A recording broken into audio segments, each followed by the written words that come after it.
여러분 안녕하세요. 어떻게 주말들 잘들 보내고 계신지 모르겠습니다. 어제는 제가 녹화를 하다 보니까 이게 1시간이 넘어가 버렸어요. 1시간 뭐 한 2, 30분 돼 버려 가지고 제가 어제 영상에서도 보시면 알겠지만 제가 한 8시 한 반쯤에 녹화를 시작해 가지고 거의 한 10시, 9시 반 넘어서 한 10시 다 돼 가서 이제 녹화가 끝났어요. 근데 이제 이게 녹화를 끝나고 또 10시 반부터 또 이렇게 다시 한번 들어보면서 내가 뭐 실수한 건 없나, 또 혹은 뭐 여러 가지 잡음을 또 체크해갖고 제거해야 되고, 또 내가 이제 그 어떤 데이터를 만들어가지고 펼쳐놓고 방송을 하는 게 아니고 제 머릿속에 들어있는 거 가지고 이제 막 그 말을 하는 거기 때문에, 혹시 이제 내가 확실치 않은 거, 좀 긴가민가 싶은 거는 다시 또 찾아가지고 체크를 또 하기도 하고, 그럼에도 불구하고 이제 놓치는, 이제 실수하는 부분이 있는데, 뭐 어쩌건 그 하다 보면은 그건 녹화하는 시간보다 더 오래 걸려요. 뭐 왜냐하면 이게 책으로 치면 감수하는 시간이기 때문에. 뭐 그거 하다 보니까 뭐 한 11시 다 돼버리더라고요. 그래서 이제 11시 다 돼갔다가 이제 그걸 또 비디오로 만드는데 한 10분, 20분 걸리고, 또 이제 그 업로드 하는데 또 한 10분, 뭐 인터넷 시스템이 그렇게 좋지 않아 가지고 한 10분 20분 걸리고, 그러다 보니까 12시가 훌쩍 넘어. 그러니까 저처럼 이렇게 허접하게 동영상을 만들어서 올리는데도 한 뭐 짧게는 아무리 짧아도 2시간, 뭐 평균 한 3시간 정도는 잡아먹는 것 같아요, 시간이. 그래서 이제 좀 이렇게 많은 분들이 비디오 유튜버들이 편집자를 따로 구하고 그러는 것 같아요. 근데 이제 뭐 이제 주식 유튜브 하는 사람들 중에서는 이제 전업 투자자거나 뭐 이런 그런 사람들은 상대적으로 시간이 좀 이렇게 방송 녹화하고 뭐 이렇게 만들어 올리는 시간이 좀 여유가 있을지 모르겠는데, 저 같은 경우는 이제 생업이 있다 보니까 뭐 낮 시간에는 생업에 종사해야 되고, 뭐 천상 저녁 시간을 이용해야 되는데, 이거 뭐 어제 같은 경우에는 좀 길어지다 보니까 뭐 12시 넘어서 제 이제 바이오 그 리듬이 깨지는 그런 일까지 벌어져 말았어요. 제가 보통 이제 한 20년 넘게 이렇게 생활 패턴이 있거든요. 한 11시에서 12시 사이에 잠이 들어서 그 다음날 새벽 4시에 일어나는 그 패턴이 이제 계속 한 20년 넘게 이제 이어지다 보니까 그러니까 제 생활 리듬이 깨지면은 굉장히 피곤해요. 그러니까 잠자는 거도 이제 그 시간에 잠이 들지 않으면은 막 정신이 막 이렇게 몽롱해진다고 해야 되나, 막 그래요. 막 약간 이게 최면처럼 그렇게 되고, 이제 물론 뭐 늦게 자도 이제 뭐 제가 억지로 하면 늦게 잘 수가 있는데, 늦게 뭐 부득이한 경우에는 뭐 한 새벽에도 자고 하는데, 문제는 뭐냐면 새벽에 잠들어도 언제 잠드는 게 문제가 아니라, 뭐 새벽 1시에 잠들어도 4시에 눈이 떠진다는 거, 그게 사람을 환장하게 하는 거죠. 그러면 이제 굉장히 사람이 몸이 피곤해지거든요. 그게 몸이 컨디션이 굉장히 좀 안 좋아지는 그런 게 생기죠. 근데 어제도 이제 뭐 어쩌다 보니까 12시 넘어서 이제 올렸고, 뭐 그래가지고 이제 좀 사실상 어제 그 장에 대한 시황을 그 다음날 결국 오늘 올리게 되는 결과를 가져왔네요. 뭐 다들 뭐 상당수가 잠들었을 시간인 것 같은데 뭐 어쨌거나 좀 늦어졌습니다. 제가 짧게 하려고 좀 이렇게 많이 애를 쓰는데도 이게 좀 쉽지가 않네요. 자, 오늘은 뭔 얘기를 드리고 싶으냐 하면은 사실 그 초보라고 그러니까 모르겠어요. 이제 본인이 초보인지 아닌지 뭐 누가 이거 기준이 있는 것도 아니에요. 사실 주식 초보라는 건 뭐 이제 뭐 물론 이제 처음 들어와가지고 뭐 이제 뭐 한 달 남짓이면 다 초보겠죠. 근데 하지만 이제 제가 봤을 때는 한 2년 3년 정도까지는 초보라고 보여져요. 근데 그 과정에서 이제 조금씩 뭔가를 알아가지만, 이제 알아가면서 이제 본인 스스로가 이제 뭔가 새로운 거 알면은 굉장히 본인이 뭐 많이 안다, 잘한다고 막 이렇게 생각할 수가 있는데, 제가 봤을 때는 아니에요. 저도 한 초보를 한 4년, 거의 한 4년 만에 벗어났어요. 그러니까 이제 제가 생각할 때는 초보는 자기의 잘못된 판단을 빨리 캐치하고 그것을 빨리 고칠 수 있는 데까지 와야지 초보를 벗어났다고 생각하거든요. 그냥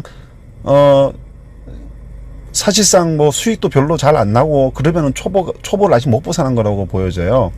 그러니까 이제 쉽게 말해서 뭐냐 하면은 거의 뭐 이제 계좌가 원금 수준이거나 뭐 이제 뭐 미미한 수준이거나 뭐 이 정도 이제 그 정도인 경우 뭐 심지어는 뭐 까먹거나 이러면은 그럼 뭐 초보를 아직 벗어나지 못한 거죠.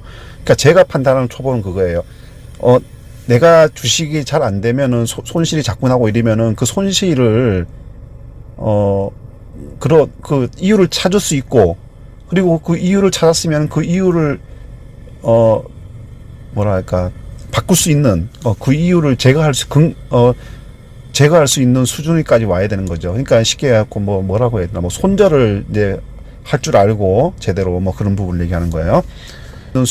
자, 이제 그런데 그런 거를 굉장히 힘들어요. 사실상 힘들어요. 그러니까 처음에 뭔가 이렇게 좀 처음부터 잘하는 사람은 없겠죠, 그죠? 뭐 지금 우리가 알고 있는 뭐 슈퍼개미란 분들도 처음에는 얘기를 들어보면은, 그분들 얘기 들어보면은 뭐 그분들도 손실 난 종목도 많고 처음에는 좌충우돌 쪽박찬 경험들도 다 있고 그래요.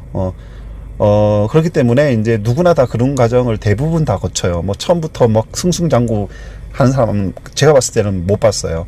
뭐 한 번도 뭐 손실을 안 보고 수익만 보고 뭐 그거는 진짜 뻥 같고, 물론 뭐 작은 금액을 계속 먹을 수는 있지만 이제 주식은 이제 그러려고 하는 건 아니죠. 그죠? 자, 물론 뭐 이제 일단 기본적으로 이제 우리가 뭐랄까, 원금이 손실 나지 않는 금융상품보다는 많이 벌려고 주식을 하는 거잖아요. 그러니까 원금이 손실되지 않는 금융상품, 요즘 같은 경우에는 뭐 기껏해야 뭐 단단히 숫자죠. 그죠? 그렇기 때문에 최소한 이제 두 자리 숫자면 10%인데 10% 정도 이상의 수익을 내기 위해서 주식을 하는 건데, 사실 그런 면에서 봤을 때는 10% 이상의 수익만 꾸준히 내도 굉장히 잘하는 거예요, 주식은. 뭐 이제 처음에는 막 그 희망의 꿈을 안고 들어오죠, 주식 시장에. 그러니까 왜 들어오느냐? 뭐 주변에 보면 뭐 누가 특히 이제 슈퍼개미들 이런 사람들 보면 뭐 몇백만 원 가지고 뭐 몇십억 벌었다, 뭐 몇천만 원 가지고 뭐 몇백억 벌었다, 막 이런 얘기를 한단 말이에요.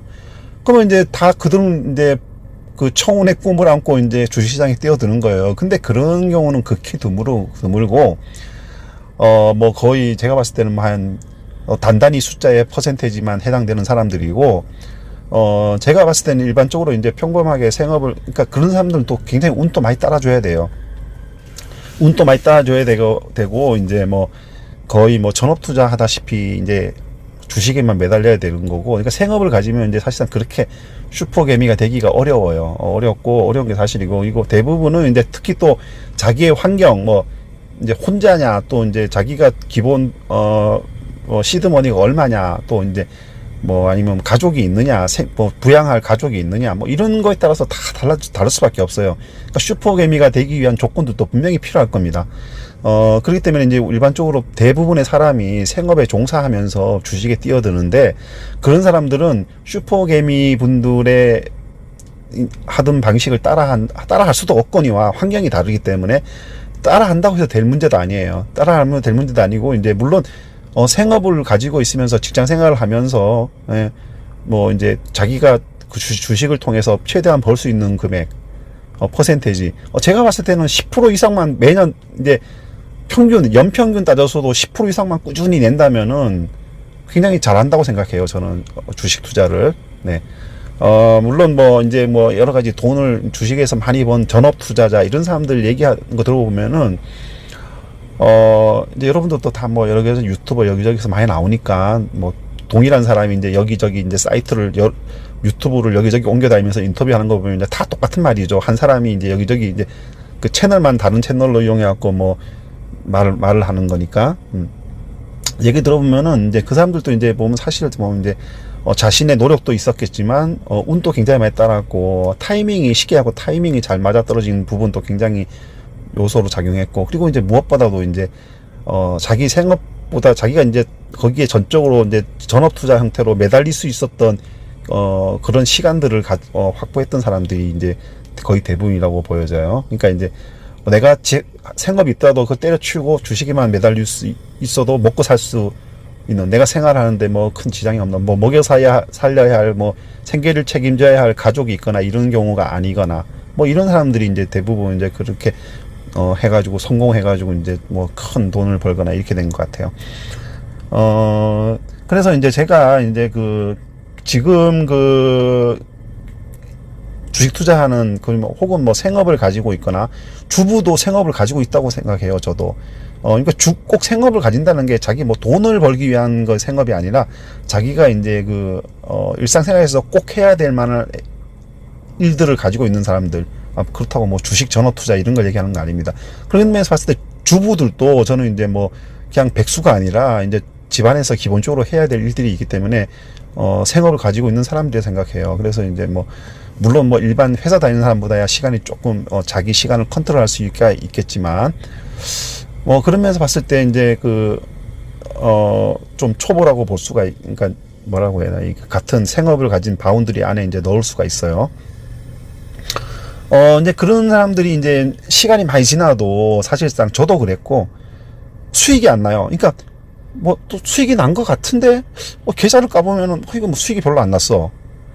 그거 왜 그럴까 이제 분석을 해보면은 일단 기본적으로 이제 종목들을 좀 꽤 가지고 있어요. 최소한 뭐 한 5개. 그러니까 이제 일반적으로 봤을 때 5개 이상의 종목을 가지면은 컨트롤하기가 좀 어려워요. 쉽게 해갖고 이제 평범한 장이라면 컨트롤이 가능한데 이게 뭐 변동성이 심한 장에 오잖아요. 예를 들어서 뭐 요번에 코로나 사태처럼 뭐 급락장이 온 거나 이러면은 사실상 컨트롤하기 굉장히 어려워져요.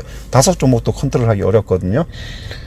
이제 보통 그렇다 치더라도 제가 봤을 땐 개미들 분들 상당수는 5종목 안팎의 이상은 더 많이 가지고 있는 분들도 있겠지만 한 5종목 정도는 가지고 있을 거라고 생각이 들어요. 저는 이제 계좌를 다 보진 않았지만.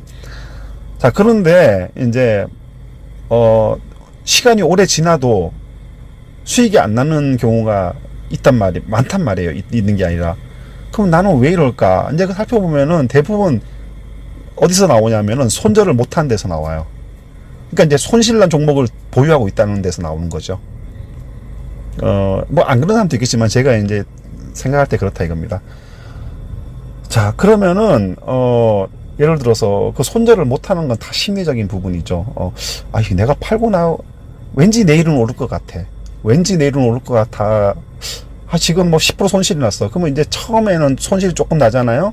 그러면은 뭔 생각이 드냐면은 이거 원금 될 때까지만 가지고 있어야지. 그러니까 이제 원금에서 조금밖에 안 까였으니까 뭐 내일은 원금까지 이제 내일은 뭐 상승하겠지. 뭐 원금 회복하면 팔아야지 이 생각한단 말이에요.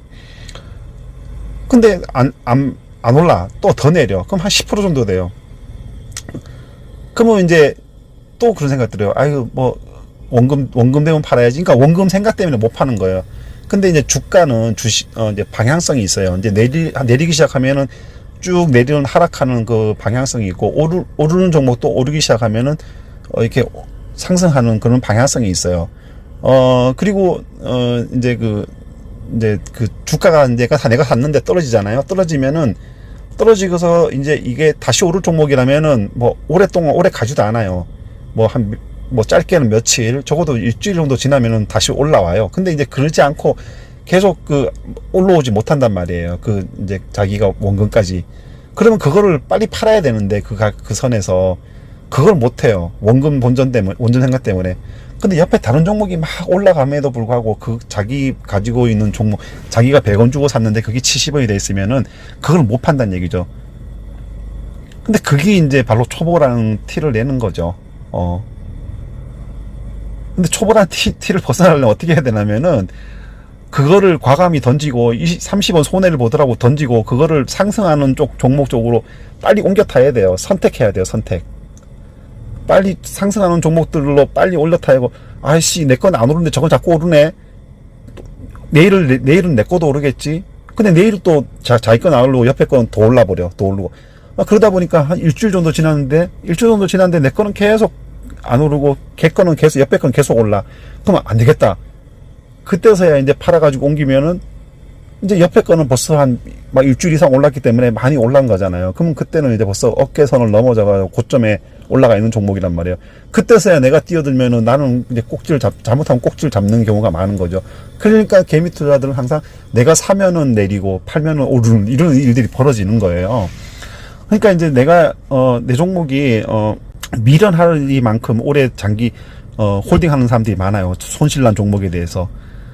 그리고 물타기도 많이 하고요. 물타기도. 그러니까 막 심리적으로 불안한 거야. 막 처음에는 한 10% 정도 떨어졌을 땐 괜찮았는데 막 20% 30% 하락하면은 그래도 팔지는 못해요. 심리적으로 팔지는 못하고 왠지 내가 오늘 팔고 나가면은 내일 이 종목이 오를 것 같아. 아, 그러면 배 아파서 어떡해. 아, 안 되겠다. 이거 내일은 오르겠지 하고 또 그 막 희망 고문을, 희망 회로를 막 돌리면서 막 기다려요. 또 내일은 하면서. 근데 내일은 하다가 그게 한 달이 되고 두 달이 되고 1년이 되고 그러는 겁니다. 주가는 안 오르고. 그러면 기회비용을 그만큼 잃게 되죠. 일단 옆에 있는 다른 종목들은 막 오르죠. 그러면은 그거 보면 또 상대적인 박탈감 또 굉장히 심해지죠. 그쵸? 네. 그건 왜 그럴까요? 그러면 내가 이 종목을 왜 들고 있을까요? 일단 첫째는 미련 때문이에요. 미련. 본전에 대한 미련. 네. 본전에 대한 미련 때문에 내가 100원에 샀어도 그게 70원이 되면은 옆에 오르는 종목이 많으면은 오르는 종목을 옮겨 타고 그 30원을 더 빨리 회복할 수가 있는데, 자기가 산 종목에서 반드시 원금을 회복하려고 하는 그런 사람들이 대부분이에요. 자, 그리고 또 뭐가 있냐면은 막상 또 그게 이제 한 10% 떨어졌다가 이제 다시 올라와요. 이제 만약에 내가 100원에 샀는데 이게 90원까지 떨어졌다가 80원 떨어졌어. 80원 떨어졌다가 이제 이게 한 달 만에 다시 올라.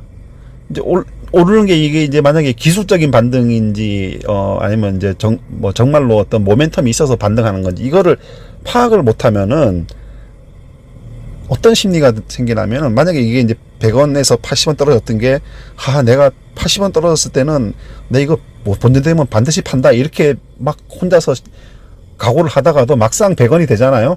100원 넘어서 100원 막 110원이 돼버리면은 그런 마음이 사라져 버려요, 사람이.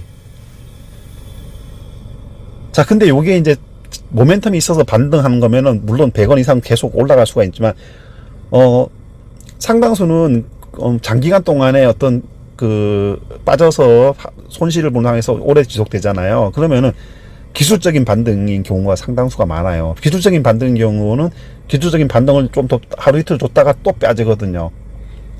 근데 이제 100원 오면은 팔아야 되는데 자기가 각오대로 하면은 안 판단 말이에요. 안 팔고 야 이제 100원 넘어섰다 이러면서 자기가 이제 플러스가 됐단 말이에요. 그러면 또 그걸 또 안 팔고 또 들고 있어요. 그러다가 그 다음날 되면 또 이제 또 다시 하락해가지고 다시 또 원금 까이는 거죠. 그러면 또 마음이 또 바뀌어요. 그러니까 이게 뭐냐면은 무슨 말이냐면은 자기가 어떤 종목을 샀을 때 그 종목을 알고 사지 않았기 때문에 이런 일이 벌어지는 거예요. 설사 알고 샀다 그렇더라도 이제 그 추세를 이제 파악을 못하고 있기 때문에. 자, 만약에 뭐 작년에 어떤 그 트렌드가 이제 굉장히 어떤 업종이나 종목이 업종이나 섹터가 많이 올라서 이제 내가 그 종목을 샀어. 내가 이제 꼭지를 잡은 거야. 잡았는데 이게 이제 하락을 한단 말이에요. 하락하는데 이게 왜 하락했는지 그거를 파악을 못하는 거죠, 쉽게 해갖고. 그러면 이제 그 섹터나 업종이 이제 뭐랄까 이게 트렌드가 떨어지는 트렌드인데 그거를 그냥 쥐고 있는 거죠. 떨어지는 트렌드는 빨리 캐치를 해가지고 던져야 되는데 안 던지고 있다 보니까 이제 그게 자기 원금도 까이고 이렇게 되고 이제 그 트렌드가 다시 안 올라오죠. 쉽게 얘기해가지고 한 10년 전에 시총 10위권에 들어있던 종목들 중에서 어떤 트렌드가 바뀌는 우리 일반 경제, 생활 경제 트렌드가 바뀌는 상황에서 계속 지속되기 때문에 뭐 기술의 발달, 뭐 신기술의 뭐 발달 뭐 이런 것 때문에 사람의 생활 패턴, 뭐 소득 수준의 향상 이런 것 때문에 트렌드가 바뀐단 말이에요. 그죠? 트렌드 바뀌는데 그렇기 때문에 10년 전에 시총 상위권 10위권에 들어있던 종목이라 할지라도 지금의 시점에서 봤을 때는 들어있는 종목이 몇 개 안 돼요. 그죠? 뭐 우리가 이제 흔히 알 수 있는 뭐 한국전력, KT, 뭐 SK텔레콤, 포스코 뭐 여러 가지 많잖아요. 그다음에 조선도 있고 자동차도 있고 뭐 전자도 있고 그죠?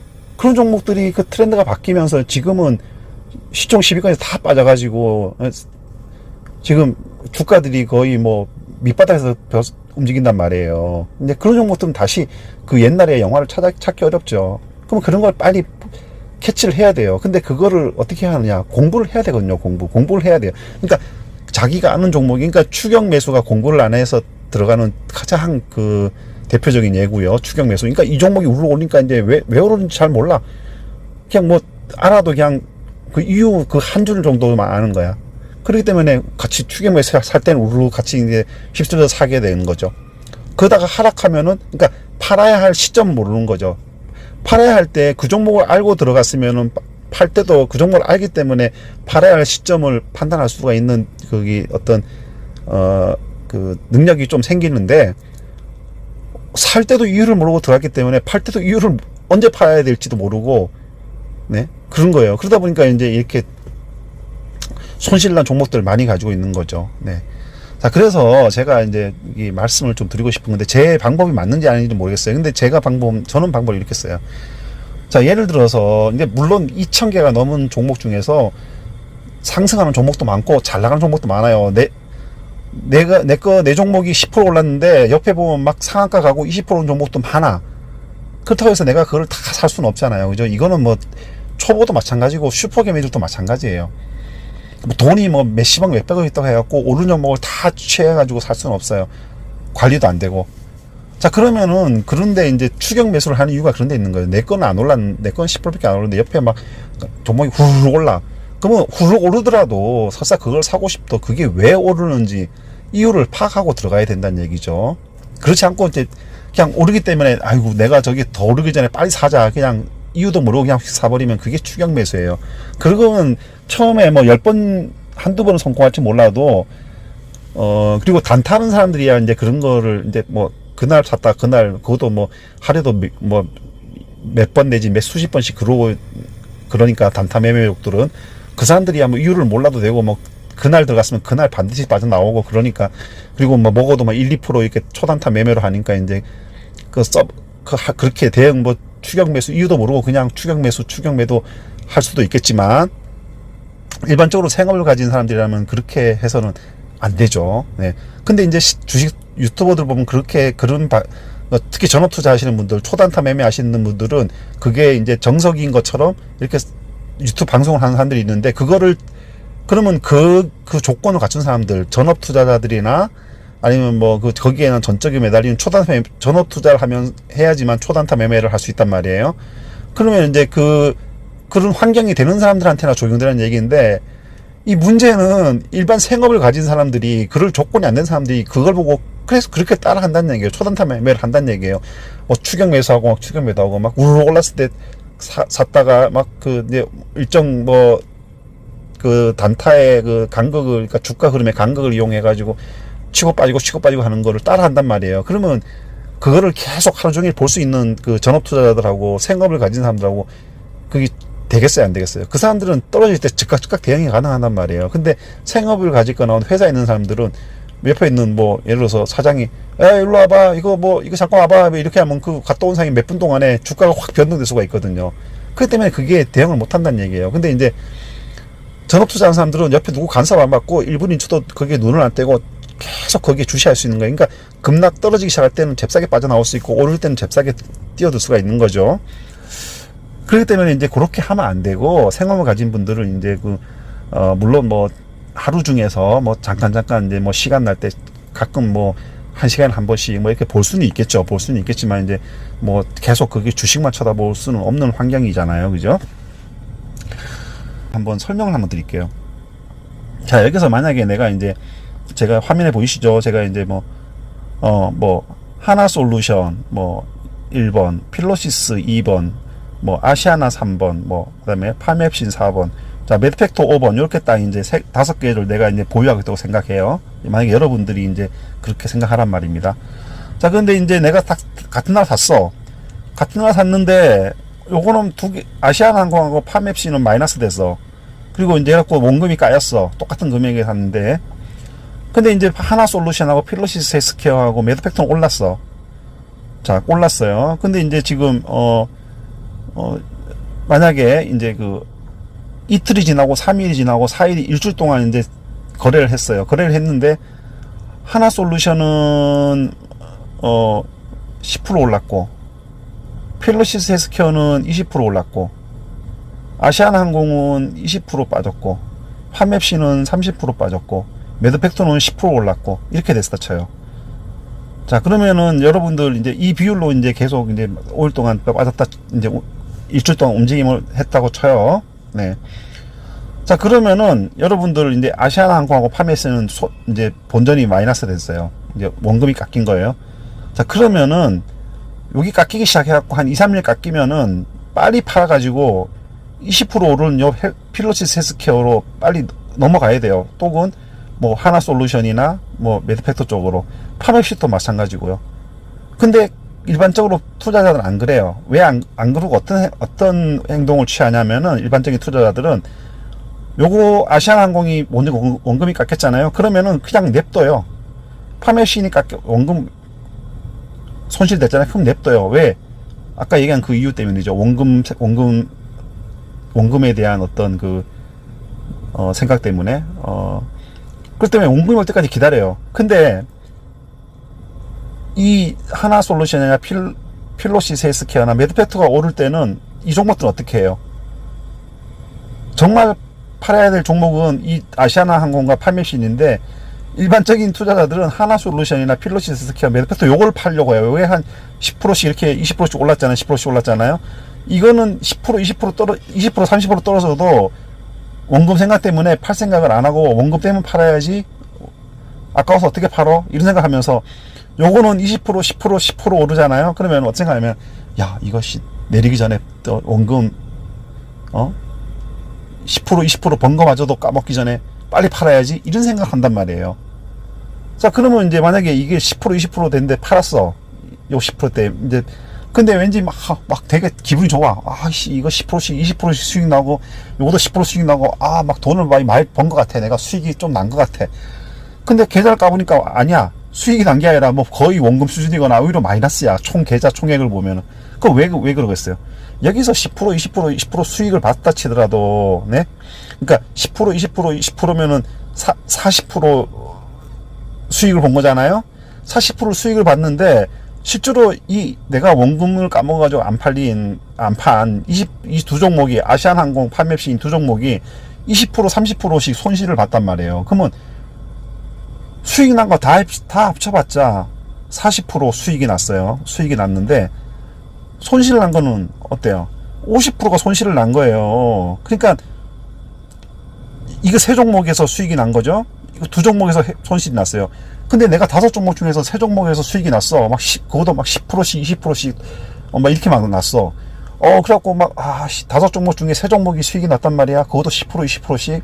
야, 이거 내가 원금에서 내가 만약에 100만원 넣었는데, 느낌에 한 2, 30만원 원금이 계좌 총액이 된 것 같아. 근데 까보니까 아니야. 오히려 한 100만원 넣었는데, 이 세 종목이나 수익이 10%에서 20% 났는데 원금은 지금 총액이 보니까 90만원 밖에 안 남아있어. 이상하다. 내가 100만원 넣었는데 왜 90만원 밖에 안 남아있지? 여기에 문제가 있는 거예요. 여기에 여러분, 아시아나항공 파맵신에 이게 두 종목밖에 안 되지만 종목 수로는 더 적게, 손실난 종목이 수익난 종목보다 더 적지만 퍼센테이지가 이게 내가 안 팔고 원금 생각에 안 팔고 기다리다 보니까 이 두 종목에서 벌써 50%가 빠지니까 어때요? 플러스 마이너스 되면은 마이너스 10%가 되는 거예요. 예. 근데 만약에 내가 이거를 원금이 딱 깎였어. 한 10% 손실이 났어. 그때 빨리 갈아타가지고 20% 오르는 필로시스 헬스케어에 집중했어. 이 두 종목은 만약에 이제 빨리 손절을 했다면은 5%에서 10%에서 둘 다 이제 10%에서 손절했다 쳐요. 10%에서 손절했다 쳐도 일주일 동안 한 2, 3일 됐을 때 빨리 팔아가지고 이쪽으로 합쳤으면은, 그리고 이걸 팔 생각 하지 말고, 제가 아까 말씀드렸죠. 주식은 주가는 오르면은 오르려고 하는, 계속 오르는 방향성이 있고, 내리면 내리려고 하는 방향성이 있기 때문에, 이 종목들을, 상승하는 종목들을 팔 생각 하지 말고, 손실나는 종목을 빨리 팔아가지고, 오르는 종목에다 옮겨 타야 돼요. 옮겨 타가지고만 수익이 극대화되고, 나중에 총 계좌를 딱 까봤을 때도 100원에 100만원 넣었다면 이게 한 2, 30만원으로 돼 있는 거예요. 네? 무슨 말인지 아시겠죠? 자, 그러면 그러기 때문에 어떻게 해야 되느냐, 여러분들이. 이런 방법을 써야 돼요. 내가 이제 일주일 지난 다음에 이제 3일이 지났어. 그런데 이제 요거는 이제 5% 마이너스 되고, 요거는 10% 마이너스 됐어요. 반면에 이제 요거는 이제 10% 플러스 되고, 요거도 10% 플러스 되고, 요거는 뭐 한 5% 플러스 됐다 쳐요. 자, 그러면은 여러분들이 아시아나 항공이나 파메없이 요 정도 됐을 때 한 2, 3일, 그러니까 처음에는 이제 뭐 2% 떨어졌겠죠. 한 2% 떨어졌겠죠. 그죠? 그 다음에 요거도 한 5% 떨어졌다 쳐요. 5% 첫날. 근데 두 번째 날에 이제 여기 5%로 확대됐고 여기 이제 10%로 확대됐어요. 자, 요거는 이제 첫째 날 5% 수익이 났고, 요거도 5% 수익이 났고, 첫째 날 요거는 뭐 한 2% 수익이 났어요. 자, 그러면 이제 둘째 날은 이제 저기 10% 이게 상승하는 종목들은 방향성 때문에 이제 더 이튿날에도 올라가지고 이제 요 수익이 났단 말이에요.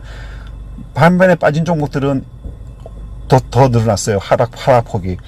자, 그러면 이 정도 됐으면은 여러분들 설사 내일 이 종목이 다시 오른다 할지라도 3일째 되는 날 이게 다시 플러스 되고 이게 3일 되는 날 플러스 된다고 할지라도, 물론 그럴 가능성이 없는 건 아니지만 대체로 보면은 계속 하락해요. 3일째도. 그러면 빨리 5% 손절하고 일로 갈아타셔야 돼요. 이것도 10% 손절하고 빨리 일로 갈아타든가 뭐 하여튼 오르는 종목 세 종목으로 빨리 옮겨 타셔야 돼요.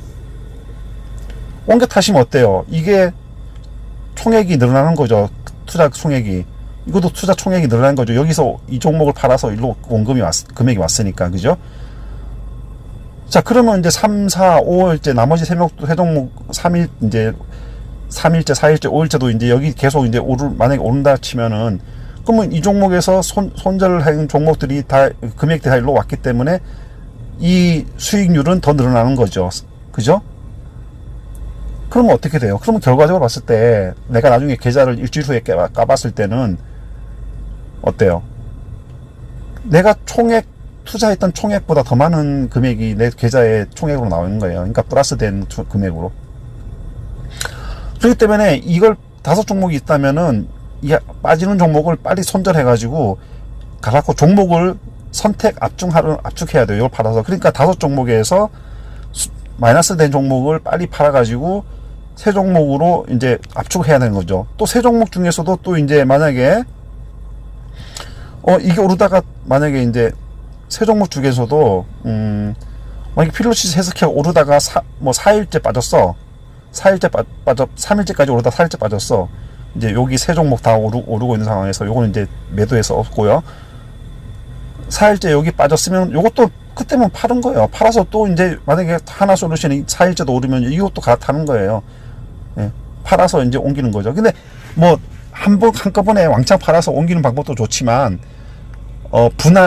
분할해가지고 이제 여기인 걸 분할해서 조금씩 갖고 조금씩 갈아타는 방법도 있고, 아까 제가 여기 이제 손실난 종목도 이제 한꺼번에 다 왕창 팔아서 이제 옮겨가는 방법도 있지만, 요걸 이제 분할해가지고 뭐 3등분이나 4등분 해가지고 분할해가지고 옮겨 타는 방법도 있고, 이제 그 방법은 여러분들이 선택하셔야 되는 것이고, 분할의 주기도 마찬가지고요. 네, 그렇게 하시면, 한번 해보세요. 만약에 내가 어떤 종목을 가지고 있는데 최소한 일주일 이상 가지고 있고, 한 달, 몇 달씩 가지고 있는데 원금을 아직 회복 못한 종목이 있다. 안 올라. 근데 이 종목이 거의 안 움직여. 오르긴 오르지만 가끔가다 기술적으로 한 번씩 좀 오르는 것 같다가 다시 또 내려가고 그래. 그런 종목을 가지고 있다면은 과감하게 한번 옮겨 타보세요. 그러지 않으면 여러분들은 수익 내기 어렵고요. 그리고 상대적인 박탈감이 맨날 시달려요. 내 건 안 오르는데 저건 왜 저렇게 오를까? 그러니까 그거는 이제 결국은 공부를 하고 안 하고 차이입니다. 트렌드를 파악해야 되고, 내가 아까 말씀드렸죠. 20년 전에 시총 상위권에 들어있던 종목들은 그 당시에 트렌드가 굉장히 좋았던 업종이었고요. 또 10년 전에 또 시총 상위권에 있는 종목들은 또 마찬가지고요. 또 지금 또 마찬가지고, 지금 누가 밀어내요? 10년 전에 시총 상위권에 있던 종목들을 지금 밀어내는 게 어떤 종목들입니까? 기술주들이잖아요. 여러분 많이 아시죠? 일단 반도체, 그 다음에 이제 우리가 얘기한 네이버, 카카오, 이런 기술주들 있잖아요. 그러니까 이제 언택트 종목들, 이런 바이오 벤처, 셀트리온 같은 거, 이런 종목들이에요. 그러니까 이제 트렌드가 변하는 거예요. 우리 생활을 둘러싸고 있는, 그 경제 전반을 둘러싸고 있는 어떤 기술의 진보라든가, 이런 거에 의한, 그 다음에 이제 국민 소득 수준의 향상, 이런 것들에 의해서 이제 트렌드는 변할 수밖에 없어요. 예. 그렇기 때문에, 만약에 한 10년 전에 막 한 20만 원, 30만 원 종목이 있어. 그 종목이 있는데 그게 지금 한 2만 원, 3만 원까지 떨어졌다 쳐요. 그러면 이렇게 생각하는 사람이 있어요. 이 종목 지금 굉장히 저평가됐다. 이게 트렌드의 변화를 생각 안 하고, 야, 이 종목이 한 10년 전에 옛날에 막 한 20만 원, 30만 원 종목인데 지금 3만 원까지 떨어졌어. 야, 이거는 굉장한 많이 저평가돼 있는 거 아니냐? 이런 생각을 하고 또 그거를 계속 이제 그 옛 영화를 못 잊어서 살던 사람이 있어요. 근데 그거는 그 업체가 완전히 업종이 변환되거나 아니면 새로운 신기술을 개발해가지고 트렌드에 맞는 그러지 않는 한은 그 주가는 다시 회복 안 합니다. 한번 보세요. 여러분 10년 전, 20년 전에 그 굉장히 주가가 높았던 종목들 지금 주가 한번 비교해 보세요. 거의 대부분 밑바닥에 거의 한 10분의 1토막 막 거의 뭐 심하면 10분의 1토막까지 떨어져서 그 선에서 계속 횡보하고 있어요. 왜냐하면 그 업종을 계속 영위하는 한은 그 주가는 극이 적정 주가인 겁니다. 무슨 말인지 아시죠? 그 트렌드가 있다니까요, 여러분들. 만약에 국민소득이 1만 불일 때 골프 관련 업종이 뜨겠어요, 안 뜨겠어요? 안 뜨죠? 1만 불일 때, 국민소득이 1만 불일 때 골프 인구가 극히 적기 때문에 안 떠요. 근데 지금 국민소득 3만 불 때 골프 인구가 굉장히 늘어났잖아요. 그렇기 때문에 골프 관련된 업종들이 뜰 수 있어요. 골프존이라든가 이런 종목들이. 그러니까 같은 골프존이라는 골프 업종을 영위하는 업체라 할지라도 그 업체가 한 10년, 20년 전에 있었다면은 주가가 지금 주가까지 오르지도 못하고 주가가 상승을 못하겠죠. 근데 지금 있어서는 어때요? 그게 가능하단 말이에요. 주가가 상승할 수 있고 점점 골프 인구가 늘어나고. 근데 바로 그런 겁니다. 그리고 또 뭐 예를 들어서 10년 전에 우리가 뭐 조선, 철강 이런 게 굉장히 강했어, 우리나라에서. 그래갖고 그 업종들이 막 시가총액 상위 업종을 막 떴어. 인기 주가도 엄청 올랐고 막 20만 원, 30만 원 가고 그래서 막 현대자동차 이런 거 막 30만 원 가고 뭐 조선소 이런 거 막 50만 원 막 50만 원까지 갔었나? 뭐 저기 현대중공업이요. 하여튼 몇십만 원까지 막 올랐어서 포스코도 50만 원, 60만 원 갔었어요. 자, 그때는 우리나라가 완전히 그 글로벌 시장에서 철강, 제철, 그 다음에 뭐 조선 이런 쪽에서 막 탑 10이었어요. 아니, 탑 10이 아니라 탑이었어요, 탑. 자, 근데 점점 어떻게 됐어요, 여러분들? 우리보다 조선이나 뭐 철강 이런 쪽에서 경쟁력을 가진 뭐 중국, 이제 그런 것들이 조선업이 사실상은 이제 노동 집약적인 산업이거든요. 그러니까 얼마나 좋은 질을 가진 노동자를 많이 확보했느냐, 싼 노동자를 많이 확보했냐에 따라서 이제 그게 판가름 날 수가 있거든요.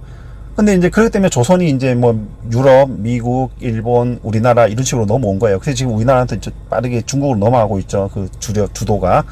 그렇기 때문에 조선업은 물론 뭐 수주 총회모에서는 뭐 기술력으로 승부한다 하지만 우리가 일본 조선업을 꺾은 것처럼 중국도 결국 우리 조선업을 꺾을 거예요. 우리가 아무리 지금 뭐 기술력으로 아직은 지금 막 중국과 업체가 뒷짝한 상황이지만 점점 중국 쪽으로 갈 수밖에 없는 상황이에요, 이거는.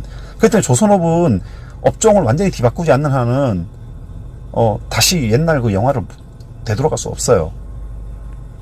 뭐 LG 화학처럼 LG 화학이 이제 뭐 SK 이노베이션도 그렇고 삼성 SDI도 마찬가지고 기존의 옛날에 잘 나가던 업체들이었는데 뭐 화학 이제 뭐 차화정 이럴 정도로 뭐 차 화학 정유 뭐 이럴 정도로 이제 잘 나가던 차화정 전성 시대가 있었잖아요. 그 시대에 굉장히 잘 나갔지만 화학 업종으로서. 근데 이제 지금은 아니란 말이에요. 그러니까 이 업체들이 삼성 SDI는 또 쪽 화학은 아니지만 또 다른 전자 쪽이었는데 지금 주력 업종이 뭐가 돼버렸어요. 그러니까 새로운 업종 전기차 배터리를 진출해가지고 이제 다시 주가가 이제 상승하고 있잖아요. 특히 LG 화학 같은 거 특히 그런 것처럼 뭔가 새로운 업종을 그러니까 트렌드에 맞는 새로운 걸 발굴해가지고 새로운 그 캐시카우가 될 만한 사업을 발굴해가지고 집중 투자하고 성공하지 않는 한은 옛날 주가를 회복할 게 없다니까요. 근데 이제 그 상당수 업체는 옛날 그 업종을 계속 유지하고 있어요. 유지하고 있기 때문에 트렌드가 바뀌기 때문에 다시 옛날로 돌아갈 수 없는 거죠. 그렇기 때문에 그런 공부를 해야 돼요. 그러니까 지금 뜨는 종목, 향후 앞으로 뜨는 종목이 무엇인가, 그 업종이 무엇인가, 그런 데에서 이제 빨리 답을 찾아가지고 빨리 투자를 하시는 게 좋아요. 그러니까 지금 여러분 보시면 알겠죠. 코로나 폭락 이후에 어떤 종목이 많이 올랐나요? 결국은 언택트, 그다음에 바이오 벤처, 지금 계속 그 미국이나 우리나라 그 오른 종목이 그런 종목이잖아요. 중국도 그렇고. 그죠? 그게 누가 만들어낸 건가요? 기술이 만들어낸 거죠. 인터넷이라는 걸 만들어내고, 그죠? 뭐 그런 것 때문에 이제 그 인터넷을 통해서 기술이, 관련 기술, 그다음에 요즘 뭐 4G, 뭐 5G, 뭐 이런 식으로 계속 이제 기술을 진보하면서 거기에 맞는 트렌드에 맞는 새로운 산업들이 계속 생겨나기 때문에 그런 산업들이 주도할 수밖에 없어요. 그러면 그런 종목을 빨리, 조금 늦었다 할지라도 지금 아직 늦지는 않았다고 봐요. 계속 빨리 잡아야 되는 것이고, 뭐 바이오 벤처도 마찬가지고요. 네, 뭐 바이오 벤처가 뭐 매출 한 개도 없는 뭐 허상이라고 얘기하는 사람들이 있는데, 그런 사람들 중에서 아마 옛날부터 그런 걸 주장했던 사람들은 지금 아마 바이오 벤처들 주가 오르는 거 보이시죠, 여러분? 예. 어차피 바이오 벤처도 마찬가지고 눈에 그러니까 그 뭐랄까 우리가 생각하는 뭐 일반 그 텍트 산업에서의 신기술도 마찬가지고 어차피 성공 확률은 그렇게 많지가 않아요. 그죠? 뭐 만약에 뭐 바이오 벤처도 마찬가지예요. 그 성공 확률을 따지면은 뭐 모두가 다 성공할 수는 없는 건 마찬가지예요. 그러니까 텍트 산업도 마찬가지죠. 우리가 뭐 모든 어떤 뭐 이런 바이오 벤처 같은 산업이 아니라고 하더라도 뭐 다른 종목은 뭐 성공 확률이 다 높나요? 그렇지 않다요. 어차피 그 다른 종목도 실패 확률도 높고 그래요. 투자 개발, 그러니까 연구 개발하고 투자에 돈을 투입한다 하더라도, 그죠? 그렇기 때문에 이제 뭐 어차피 그런 걸 알고 들어온 거기 때문에 지금 뭐 매드팩토 같은 거 보세요. 그리고 뭐 셀트리온 같은 거 보세요. 셀트리온, 매드팩토, 또 이제 바이오벤처 많이 있죠. 또 물론 뭐 신라젠이나 이런 것처럼 이제 주가가 급등했다가 이제 결국 실패하면서 이제 주가가 급락한 경우도 있긴 하겠지만, 뭐 그렇지 않더라도 뭐 이제 성공하는 기업들도 나오는 거예요. 셀트리온처럼, 그죠? 삼성바이오로직스는 물론 CMO 이제 뭐 위탁 생산하는 그런 업체긴 하지만 이제 셀트리온 같은 거는 약도 개발하잖아요. 바이오시밀러. 그런 데는 뭐 이렇게 뭐 실패보다는 성공 쪽으로 많이 이제 한 업체들이죠. 지금 기대감이 한참 오르는 게 매드팩토잖아요. 이제 매드팩토하고 또 꽤 있죠. 여러 종목 바이오벤처들. 물론 뭐 이제 그런 구체적으로 이제 실현 가능성이 있나 없나 그 퍼센테이지 비율에 따라서 좀 차이가 있긴 하겠지만, 네. 그리고 뭐 우리가 지금 굉장히 주가가 뭐 이제 이거는 너무 많이 거품이다 할 정도까지 많이 오른 종목들도 많이 있잖아요. 뭐 예를 들어서 뭐 카카오도 있고 네이버도 있고 뭐 막 거품도 있는 정도니까. 근데 사실은 그렇진 않죠. 그죠? 그렇진 않기 때문에 이게 이제 어떤 고정관념을 버려야 돼요. 주식시장에서는 고정관념을 버리고. 근데 지금 또 막 10년, 20년 전에 막 몇십만 원 같은 종목을 저평가돼, 지금 가격이 주가가 너무 저평가됐다 이러면서 계속 주창하는 사람들이 있더라고요. 예를 들어, 그렇기 때문에 여러분들이 이제 그런 거를 캐치를 잘 할 줄 알아야 돼요. 그러니까 빨리빨리 대응을 할 줄 알아야 되고, 요즘에 또 이게 기술 진보도 빠르고, 좀 세상이 빨리빨리 돌아가기 때문에 좀 더 빨리 많이 공부해야 돼요. 그렇기 때문에 그 공부하는 방법들은 제가 이제 뭐 예전에부터 이제 간간히 말씀을 한번 드렸었는데, 뭐 예전보다는 공부할 수 있는 환경이 훨씬 더 좋아졌어요. 예전에는 진짜 인터넷 없기 전에는 정말로 정보 구하기가 정말 어려웠거든요. 그러니까 여러분들이 만약에 내가 종목을 조금 전에 제가 설명한 것처럼 내 느낌에는 돈 좀 번 것 같은데 수익 좀 난 것 같은데 계좌를 직접 가서 보면은 이 계좌가 계속 거의 보합 수준이거나 오히려 마이너스단 말이야. 이런 생각을 든다면은 빨리 그 마이너스 돼 있는 종목들을 옮겨 타세요. 오르는 종목으로. 내가 오르는 종목을 안 가지고 있어. 전부 마이너스야. 그러면은 찾으세요. 2,000개 넘는 종목 중에서 굳이 내가 마이너스 된 종목을 원금 생각 때문에 계속 가지고 있을 이유가 전혀 없어요. 오르는 종목이 주변에 널렸는데 내가 안 가지고 있다 치더라도 빨리 그걸 갈아타면 되는데 왜 그거를 그렇게 그게 이제 사람의 심리예요. 희한한 심리죠, 그게. 그죠? 지나고 나서 혹은 뒤로 한 발짝 물러나서 이래보면 내가 참 바보 같다는 생각이 들면서도 막상 내 돈이기 때문에, 내가 투자한 돈이기 때문에, 내가 100원짜리를 넣었는데 그게 90원이 돼 있다면은 그거만 봤을 때는 팔고 싶지 않죠. 야, 이거 내가 지금 10원, 내 돈 10원이 내가 100원 넣었는데 왜 90원밖에 없느냐? 내 돈 10원 어디 갔어?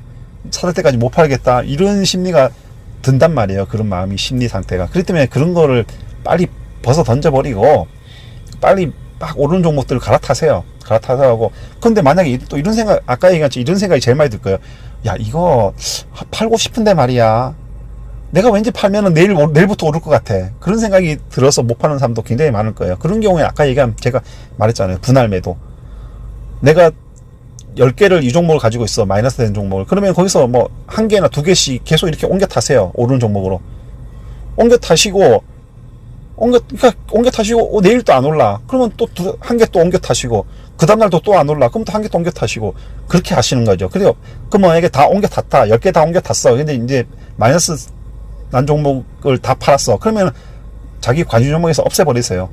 또 그런 사람이 있어요. 다 팔고 난 다음에 지가 다 팔았는데도 또 내일 올랐을까? 그 다음날 또 봐요. 자기가 보유 종목도 아닌데 다 팔았는 종목인데도.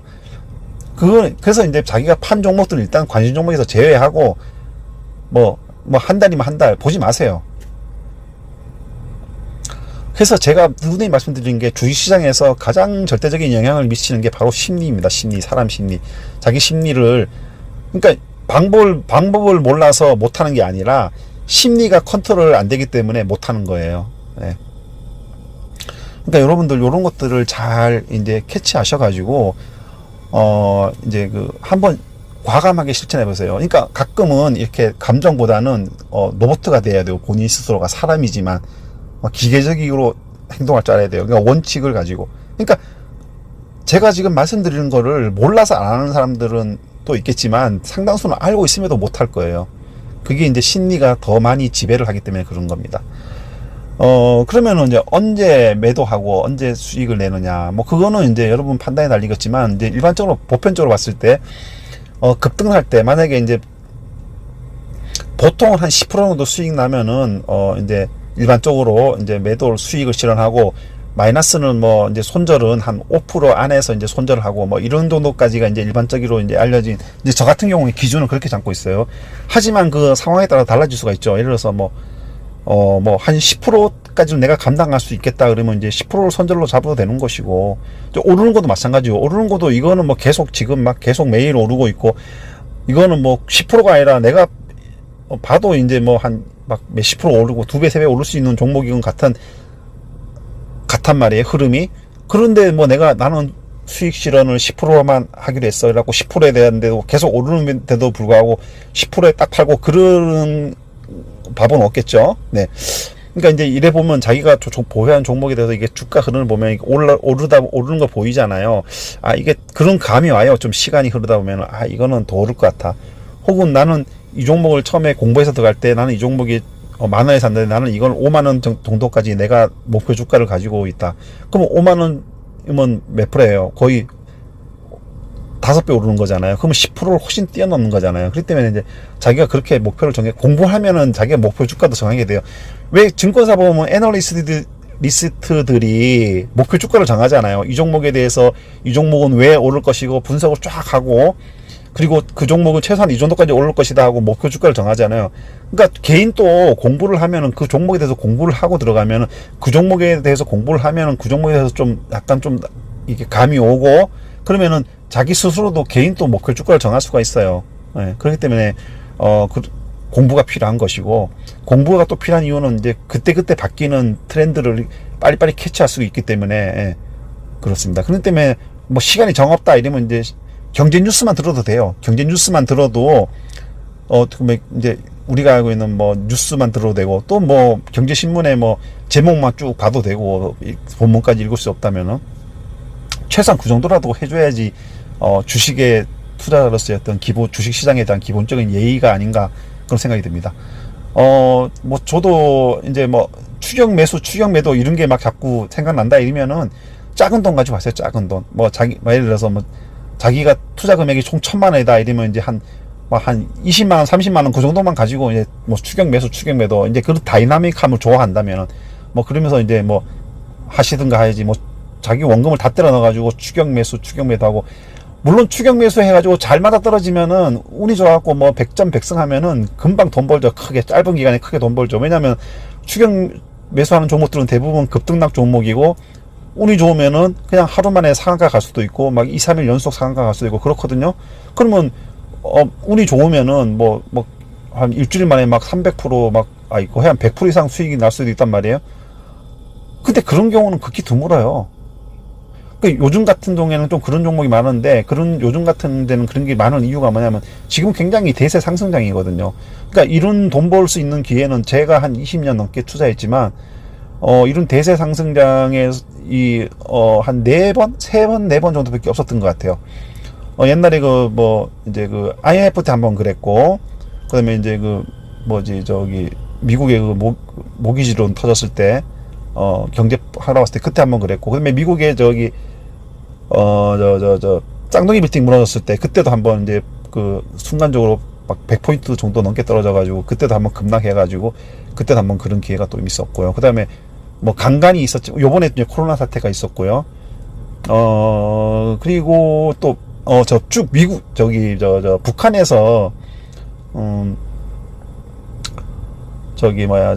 미사일 쏘고 있잖아요. 미사일 쏠 때 가끔 흔들리고, 이제 그건 단기로 흔들렸던 정도인데, 그때도 좀 꽤 많이 빠지고 이랬을 때, 이제 그런 데 기회를 이용할 수도 있겠죠. 근데 좀 이렇게 긴 텀으로, 이제 그런 기회가, 이런 대세 상승장이 있었던 거는, 이번에, 그 다음에 이제 아까 얘기한 미국의 프라임 사태 일었을 때, 그때, 그 다음에 이제 IMF 때, 이럴 때라고 이제 볼 수가 있겠죠. 그러니까 이제 지금 대세 상승장이기 때문에 이런 대세 상승장이 끝나고 나면은 진짜 지루하고 진짜 돈 벌기 어려워요. 그러니까 이제 추격 매수 그런 걸 자꾸 버릇들리기보다는 공부해가지고 제대로 된 종목을 들어가는 연습을 자꾸 하세요. 공부해갖고 제대로 된 연습을 하잖아요. 그 종목을 잡잖아요. 그러면은 설사 폭락이 오더라도 금방 회복합니다. 여러분 어제 보셨죠? 어제 빠르게 폭락했다가 시초가에 폭락했다가 빠르게 회복해갖고 플러스 전환한 종목들이 좀 있단 말이에요. 그런 종목들은 근본적으로 그 종목 자체에 대해 가지고 있는 재료들이 좋은 재료이기 때문에 빠르게 회복할 수 있는 겁니다. 네, 그러니까 그런 거를 잘 파악을 하셔가지고 좀 한번 내가 이제 나는 한다고 열심히 하는데 또 내가 생각할 때는 수익이 좀 난 것 같은데 계좌 보니까 영 아니야 그런 생각이 있을 분들은 혹시 자기가 이제 자기 본의와 다르게 자기 자발적이 아닌 홀딩, 긴 홀딩 하고 있는 손실난 종목이 있다면은 그런 종목을 빨리 찾아가지고 빨리 다음 주 월요일부터라도 오르는 종목을 빨리 옮겨 타세요. 오르는 종목을 옮겨 타는데 내가 보유한 종목 중에 오르는 종목이 없어. 그럼 아까 얘기했죠. 제가 찾으세요. 여러 종목 중에 급등락한 종목을 찾으라는 게 아니라 좋은 재료를 가지고 꾸준하게 상승하는 종목. 제가 아마 이게 지금 제가 관심 종목 중에서도 제가 좀 이렇게 설명을 하는 종목들이 있어요. 그 중에서도 아마 찾으면 아마 나올 수도 있을 겁니다. 자, 대표적인 게 이제 매드팩터 같은 건데, 제가 이거를 처음에 이 유튜브 방송을 하면서 처음에 한 종목 리뷰일 거예요. 종목 분석일 거예요. 그래서 이제 제가 굉장히 좋게 이제 긍정적으로 이제 제가 구체적으로서 설명을 드렸었는데, 그때 같이 투자하신 분이 있다면은, 그걸 지금까지 가지고 있는 분이 있다면은 거의 한 2배, 3배 정도의 수익은 얻지 않았을까 싶은데, 모르겠습니다. 이건 근데 그렇게 가지고 있을 사람이 얼마나 있을지 모르겠어요. 하여간 오늘 좀 길어지기 전에 이제 끝낼게요. 하여튼 제가 여러 봤을 때 지금 개미 투자들 분의 상당수가 이제 요런 부분, 이제 손절을 쉽게 못하는 부분, 요 부분, 그리고 이제 조금만 수익 나면 팔려고 하는 부분, 요런 부분에 대해서 좀 바로 좀 바로 잡아주는 그런 멘트 방송을 좀 오늘 좀 해봤습니다. 네, 감사합니다.